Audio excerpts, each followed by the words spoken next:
بسم الله الرحمن الرحيم.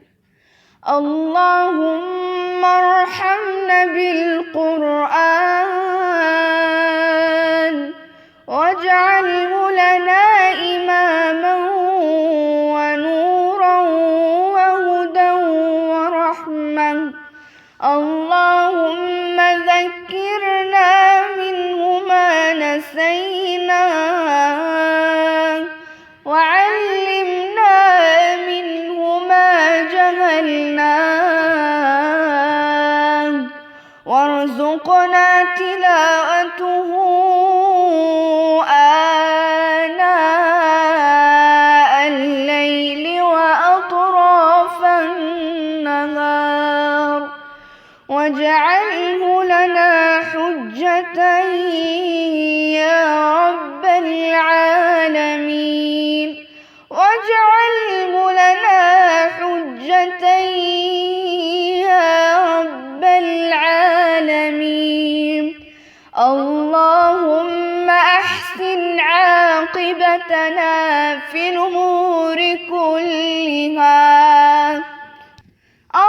اللهم أحسن عاقبتنا في الأمور كلها وأجرنا من خزي الدنيا وعذاب الآخرة وأجرنا من خزي الدنيا وعذاب الآخرة. تحصنا بذي العزة والجبروت واعتصمنا برب الملكوت وتوكلنا على الحي الذي لا يموت. اللهم اصرف عنا هذا الوباء. اللهم اصرف عنا هذا الوباء وقنا شر الداء بلطفك ورحمتك إنك على كل شيء قدير. ربنا آتنا في الدنيا حسنة وفي الآخرة حسنة وقنا عذاب النار.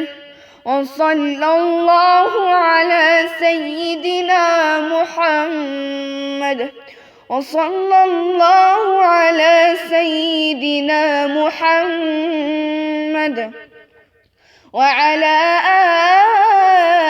آله وأصحابه الأخيار وسلم تسليما كثيرا.